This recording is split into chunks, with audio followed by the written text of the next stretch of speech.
802.1Q trunking, VLANs, and DTP. We're going to be talking about these topics and more in this first review section. Let's begin. So, as you are all aware of these icons, well, hopefully you are. If you went through our courseware, you've seen them. If you went through Cisco's courseware, you've seen them because they are the Cisco icons, right? So we use these in the classes. The one you may not be familiar with, hopefully you are, is the multi-layer switch. We're going to be using that extensively throughout this class. If you remember in the ICND1 or CCNP class, I said there was no such thing as a layer 3 switch. That's because we did not want to go there, right, in ICND1. I did at the end. I did bring in the concept of layer 3 switch, but for that first part, you don't want to consider layer 3 switch anyway. Now, that's a key topic that we're going to be talking about throughout this class. Also, where necessary, whenever I show crossover cables, and this is where necessary, and I'll point it out, they will have an X in the middle. So if you see that, that's a crossover cable, and chances are you're looking at a topology where I needed to show you the different crossover cables in the topology. All right, so we're going to get started talking about virtual LANs. And VLANs are a logical separation of a physical device, right? And so every VLAN equals a new network because every VLANs separate broadcast domains. One of the most basic concepts to understand about networking and LANs is a broadcast domain. Broadcast domain is the area at which broadcast frames or packets can travel. And so we know, like IP, right? With IP, we have our network address, we've got our broadcast address, everything in the middle is usable, the host. Well, VLANs separate those broadcast domains. So each VLAN needs to be a new network. Each VLAN requires a unique subnet if you want to have easy routing between them, okay?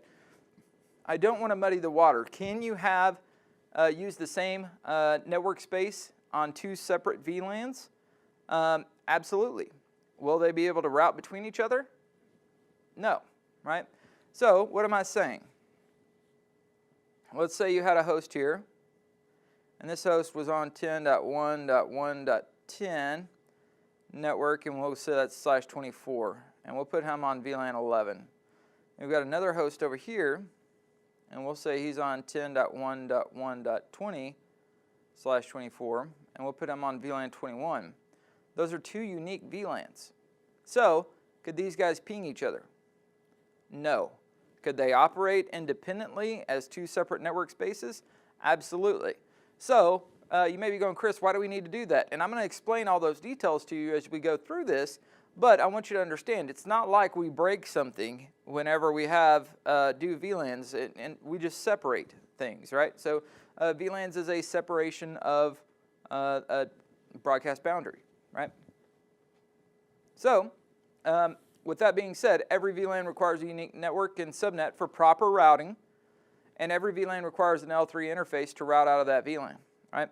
So in other words, the only way I could get between these segments is if we had unique IP addressing. So this one will do 10.1.2.10/24, and we would need some type of device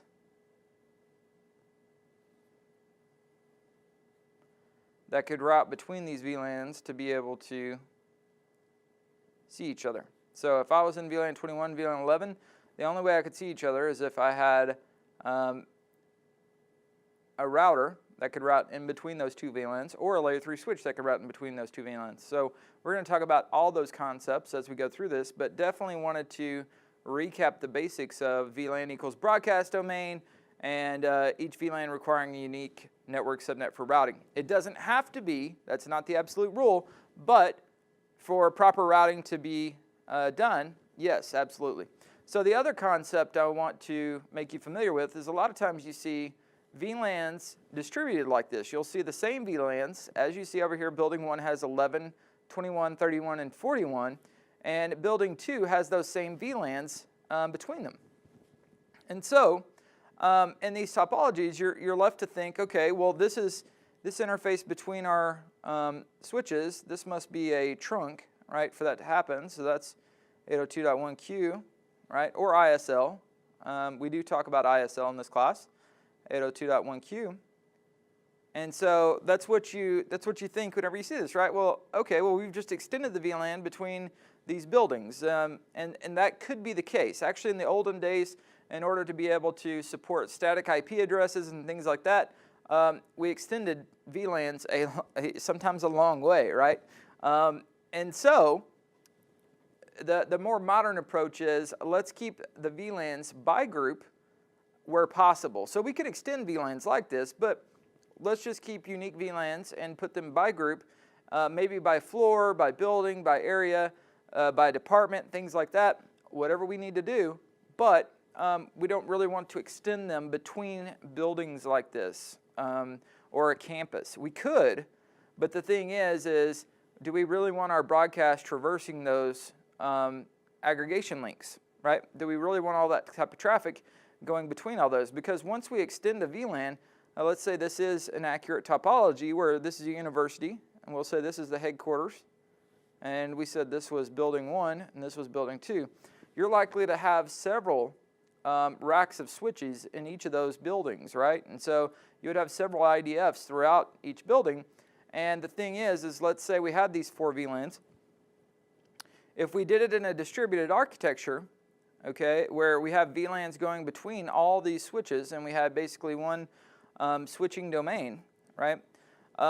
Then, and let's say maybe that was a VTP server or something. We're going to talk about those things in a moment. But if we've got it distributed like this, then what happens is all that traffic that goes to those VLANs that are extended is going to oversubscribe or could oversubscribe the uplinks between these sites, right? And so the more modern approach to this is to still have the same VLANs, right? To still have your VLANs for the different groups, but use unique VLANs whenever possible.